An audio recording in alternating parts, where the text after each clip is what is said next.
We have seen our leader Chandrababu Naidu 1.0, and as he's saying, this is his 2.0, and this marks with his change in governance also and delivery of e-governance. I believe that this is a true transformation that we're going to achieve. Saying that, this is what we call the Manamitra. It's a WhatsApp governance initiative that's going to be launched by the government of Andhra Pradesh and Meta. It's here to deliver a seamless, efficient, citizen-centric public service delivery. To this initiative, we believe that Andhra Pradesh is again at the forefront of e-governance initiatives. In the past, the entire nation used to look at Andhra Pradesh on what are we doing so they can adopt. I believe this is the first step in that direction. And from RTG, from IT department, you will be seeing more and more such initiatives coming. Our entire objective is to keep the citizen as center of our universe and look at what are all the touch points of the citizen, how do we resolve their problems? How do we ensure that on a day-to-day issues, both the government and the political system is not relevant? So to get basic documents, why should they come to a government office or why should they meet an MLA is a question, is a challenge that I have taken up. మీ అందరు తెలిసిందే యువగలం పాదయాత్ర చేశాను, 3132 కిలోమీటర్లు నేను నడిచాను. ఈ ఆలోచన నాకు యువగలం పాదయాత్ర నుంచి మొదలైంది. మీరు ఒక్కసారి కానీ మా స్పీచ్లు కూడా మీరు చూస్తుంటే, నా స్పీచ్ చూస్తుంటే నేను పదే పదే చెప్పేవాడిని, ఒక బటన్ నొక్కితే భోజనం వస్తుంది, ఒక బటన్ నొక్కితే సినిమా చూస్తున్నాం, ఒక బటన్ నొక్కితే ట్యాక్సీ వస్తుంది, కానీ ఒక బటన్ నొక్కితే ఎందుకు ప్రభుత్వం మీ దగ్గరికి రావట్లేదు, ఆ ఛాలెంజ్ నేను స్వీకరిస్తున్నానని ఆనాడు చెప్పా. అందుకే ఈరోజు మన మిత్ర, ప్రజల చేతిలోనే ప్రభుత్వం, ప్రజల చేతిలో పాలన, మాది ప్రజాప్రభుత్వం, ఈ నినాదంతో ఈరోజు ఇది మేము ప్రారంభించడం జరుగుతుంది. యువగలం పాదయాత్రలో అడుగడుగున ప్రజలు ఎదుర్కొంటున్న సమస్యలు నేరుగా తెలుసుకునే నాకు అవకాశం కలిగింది. పొద్దున నేను బస్ దిగి పాదయాత్ర ప్రారంభించిన దగ్గర నుంచి మళ్ళీ తిరిగి బస్ ఎక్కే వరకు ప్రజలతో ఉన్న, కార్యకర్తలతో ఉన్న, నాయకులతో ఉన్న, ఊరు నుంచి ఊరు నేను నడిచేటప్పుడు కూడా అక్కడ ప్రజలతో మాట్లాడేవాడిని, లేదంటే కార్యకర్తలతో మాట్లాడేవాడిని, నాయకులతో మాట్లాడేవాడిని, వాళ్ళ సమస్యలు నేను తెలుసుకునేవాడిని. అది జరిగినప్పుడు నేను రైతుల్ని కలిసా, మహిళల్ని, విద్యార్థుల్ని, కుల వృత్తుల వాళ్ళని కూడా కలుస్తాం జరిగింది. వాళ్ళందరినీ కలిసినప్పుడు వాళ్ళు ఒకటే అడిగారు, పద్దాకా మమ్మల్ని మా కాస్ట్ సర్టిఫికేట్ ఉందంటే ప్రతి ఇన్ని నెలలకు ఒకసారి మిమ్మల్ని ఎందుకు తీసుకోవాలి, ఇన్కమ్ సర్టిఫికేట్ ఉంది మళ్ళీ మేము అధికారుల దగ్గరికి ఎందుకు వెళ్ళాలి, పవర్ బిల్ చెల్లించాలంటే ఎందుకు సీమ్లెస్గా మేము చెల్లించలేకపోతున్నాం, లేదంటే ఆర్టీసీ టికెట్ తీసుకోవాలన్నా మేము బస్సు ఎక్కిన తర్వాత ఎందుకు తీసుకోవాలి, ముందర మేము ప్లాన్ చేసి ఎందుకు తీసుకోకూడదని పదే పదే నన్ను అడగటం జరిగింది. ఇంతేకాకుండా మీరు చూస్తే గత 5 సంవత్సరాల పరిపాలనలో నేను అనేక సందర్భాల్లో సర్టిఫికెట్ రానికుండా చేసిన పరిస్థితులు చూసాం. అంటే అది చూసిన తర్వాత ఎందుకు అట్లా ఉండాలి? మీరు చూస్తే దుగ్గిరాల నియోజకవర్గంలో ఒక ఎంపీటీసీ గారు పోటీ చేస్తుంటే, దుగ్గిరాల మండలంలో ఎంపీటీసీ గారు పోటీ చేస్తుంటే సర్టిఫికెట్ ఆనాడు ఇవ్వలేదు, కావాలని బీసీ సర్టిఫికెట్ ఇవ్వలేదు. సో ఆ రోజు నాకు అర్థమైంది, సిస్టంలో ఒక లోపం ఉంది, ఇది కరెక్ట్ చేయాలి, ఎవరు ఇట్లా సర్టిఫికెట్ కోసం ఎవరు ఇబ్బంది పడకూడదు అనే ఆలోచనతో మొదలైంది. మీరు చూస్తే ఇప్పుడు అందరి జోబులో, ప్రతి ఇంట్లో ఒక స్మార్ట్ ఫోన్ ఉంది, అందరి జోబులో స్మార్ట్ ఫోన్ ఉంది. మా అంచనా ప్రకారం 60% మందికి స్మార్ట్ ఫోన్ అనేది ఈరోజు ఉంది. దాంట్లో ప్రధానంగా వాట్సాప్ అనేది అందరు ఇన్స్టాల్ చేసుకుంటారు. మీరందరూ కూడా వేలాది గ్రూపుల్లో ఉంటారు. నాకు కూడా ప్రభుత్వం పొరపాట్లు చేస్తే నాకు కూడా ఇక్కడున్న మీడియా మిత్రులతో సహా ప్రజలు కూడా మెసేజ్లు చేస్తాం జరిగింది. సో అప్పుడు నాకు వచ్చిన ఆలోచన, అంటే యువగలం పాదయాత్రలోనే లేదు, వాట్సాప్తో వర్క్ చేయాలి, అదొక ప్లాట్ఫామ్, అందరూ వాడే ప్లాట్ఫామ్ అని ఆలోచించి నేను సంధ్య గారికి మేము అవుట్రీచ్ చేసి కలిసిన తర్వాత ఒక ఇనిషియల్ డిస్కషన్ అయిన తర్వాత వాళ్ళు ఏమన్నారంటే, ప్రపంచంలోనే ఎక్కడ ఇన్ని సర్వీసెస్ ఒకేసారి ఒకే ప్లాట్ఫామ్ అయినా తీసుకురాలేదు, బిట్స్ అండ్ పీసెస్ వచ్చినాయి. సో ఆర్టీసీ చేసి ఉండొచ్చు, లేదంటే మున్సిపాలిటీ చేసి ఉండొచ్చు, ఎవరు వాళ్ళు చేశారు, యాజ్ అ స్టేట్ ఎవరు చేయలేదు.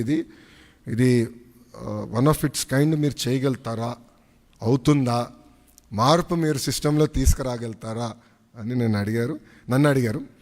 సో అక్టోబర్ 22, 2024లో ఢిల్లీలో MOU ఒప్పందం కుదుర్చుకుంటాం జరిగింది. ఆ రోజు నేను ఛాలెంజ్ స్వీకరించాను. డిసెంబర్ నెలాఖరికల్లా లాంచ్ చేస్తామని మేము చెప్తాం జరిగింది. వాస్తవంగా 1 నెల ఎక్కువ తీసుకున్నాం. సో 3 నెలలు 9 రోజుల తర్వాత, అంటే MOU సంతకం పెట్టిన 3 నెలలు 9 రోజుల తర్వాత ఇది లాంచ్ చేస్తాం జరిగింది. ఇది మీరు ఒక్కసారి చూస్తే 36 డిపార్ట్మెంట్లని ఇంటిగ్రేట్ చేయాలి. సో ఇది చాలా చాలా కాంప్లెక్స్ ప్రాజెక్ట్. మొదటి విడతలో 161 సర్వీసెస్ లాంచ్ చేస్తున్నాం. మా టీం చెప్పొద్దన్నారు, బట్ నేను చెప్తున్నాను ఈరోజు, 2వ విడతలో 360 సర్వీసెస్ మేము లాంచ్ చేస్తాము. There is no debate, no discussion, we will launch. So ప్రజలకి ప్రభుత్వం మధ్యన ఇదొక ప్లాట్ఫామ్గా ఏర్పాటు చేసి రియల్ టైం సర్టిఫికేట్స్ వాళ్ళకి డెలివర్ చేసే బాధ్యత మన ప్రభుత్వం తీసుకుంటుంది. దాంట్లో భాగంగా మీరు చూస్తే నేను కూడా మా టీంని పదే అడిగింది, ఇక్కడ సర్టిఫికేట్స్ కూడా మేము ఇష్యూ చేసినప్పుడు దానిపైన స్పెసిఫిక్ QR కోడ్ ఉంటుంది. ఎందుకంటే మీరు ఆథెంటిసిటీ గురించి మీరు అడుగుతారు నాకు తెలుసు, అందుకే ముందలే ప్రియం చేస్తున్నా. QR కోడ్ అనేది ప్రతి సర్టిఫికేట్ పైన ఉంటుంది. ఆ QR కోడ్ స్కాన్ చేస్తే ఏపీ గవర్నమెంట్ వెబ్సైట్కి లింక్ వెళ్తుంది. ఆ ఏపీ గవర్నమెంట్ వెబ్సైట్ పైన క్లియర్గా సర్టిఫికేట్ పైన ఉండాల్సిన పేరేంటి, వివరాలు ఏంటి వెబ్సైట్ పైన కనపడుతుంది. సో ఎవరు ఫేక్ సర్టిఫికేట్లు జనరేట్ చేసేదానికి అవకాశం ఉండదు. అది బ్లాక్ చైన్ పైన కూడా తీసుకురావాలని మేము నిర్ణయం తీసుకున్నాం. అది కూడా త్వరలో రిలీజ్ చేస్తాం. సో ఇప్పుడు మీరు చూస్తే ఈ సర్వీసెస్ అన్నీ, ఒక పక్కన రెవెన్యూ సర్వీసెస్, రెండో పక్కన మున్సిపల్ సర్వీసెస్, మూడోది ఎండోమెంట్.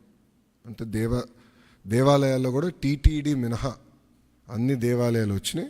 2వ విడతలో TTD కూడా ఈ సర్వీసెస్లోకి వస్తుంది.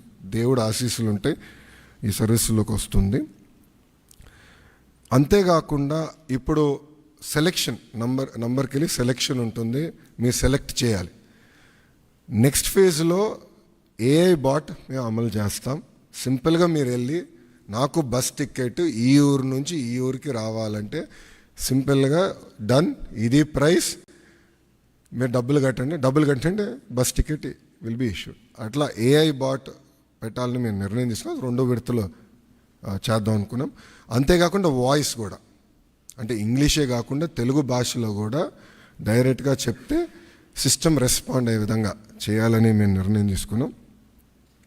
వాస్తవంగా ఇది ప్రపంచంలోనే ఎక్కడ చేయలేదు, తొలి రాష్ట్రం మనం. ఇది కూడా మేము నేర్చుకుంటున్నాం దీంట్లో. ఇది పర్ఫెక్ట్ అని నేను లోడ్ టెస్టింగ్ అన్నీ చేసాం. ఇంకా నేర్చుకోవాల్సిన అవసరాలు చాలా ఉన్నాయి మాకు. ఎక్కడన్నా ఆంధ్రుడు వచ్చి లాగిన్ అయ్యి ఎక్కడన్నా ట్రాన్సాక్షన్ ఆగిపోతే ఇమీడియట్గా మేమే తిరిగి ఫోన్ చేయాలని నిర్ణయం తీసుకున్నాం. ఎక్కడ ఫెయిల్ అయింది, ఎందుకు ఫెయిల్ అయింది, సిస్టంలో లోటుపాట్లు ఏమున్నాయి అని మేము తెలుసుకుంటాం జరుగుతుంది. ఈ సిస్టమ్ని మెరుగుపరుచుతాం. అంతేకాకుండా ఇప్పుడు రియల్ టైం గవర్నెన్స్లో కూడా ఇంటిగ్రేషన్ ఆఫ్ డేటా అన్ని డిపార్ట్మెంట్స్ నుంచి జరుగుతుంది. అన్ని డిపార్ట్మెంట్స్ డేటా తీసుకొచ్చి ఒక డేటా లేక్ క్రియేట్ చేసి సీమ్లెస్ సర్వీసెస్ ఆంధ్రులకి అందించాలని లక్ష్యంతో మన ప్రభుత్వం పనిచేస్తుంది. సో ఇది బ్రాడ్ ఎజెండా. ఇది గత 3 నెలలుగా టీమ్స్ అహర్నిశలు కష్టపడ్డారు. గత 15 రోజులుగా స్ట్రెస్ టెస్టింగ్ కానివ్వండి అన్నీ చేస్తాం జరుగుతుంది. ఇంకా ఫైన్ ట్యూన్ చేయాలనేది నాకు ఇంకా అర్థమైంది. ఇదొక జర్నీ, ఇది డెస్టినేషన్ కానే కాదు. ఇది ఇంకొక 6 నెలల్లో I believe we can bring out an ideal product. అంటే అన్ని సర్వీసెస్ AI వాయిస్ కలిపి ఒక 5-6 నెలలు పడుతుంది. ఇది ఫేజ్ 1 కింద లాంచ్ చేస్తాం జరిగింది. సో ఏదైతే నేను పదే పాదయాత్రలో చెప్పానో, ఏ హామీ అయితే నేను పాదయాత్రలో ఇచ్చానో దాంట్లో భాగంగా ఈ హామీ నేను నిలబెట్టుకుంటాం జరిగింది. ముందు ఇది స్ట్రీమ్లైన్ చేస్తాం. RTGలో కూడా నేను భాస్కర్ గారు కూడా క్లియర్గా చెప్పాను, citizen is our centre of universe. Citizen services మనం డెలివర్ చేయాలి, అతనుకున్న పెయిన్ పాయింట్స్ అన్ని మనం రిజాల్వ్ చేయాలని పదే నేను భాస్కర్ గారు కూడా చెప్తాం జరిగింది.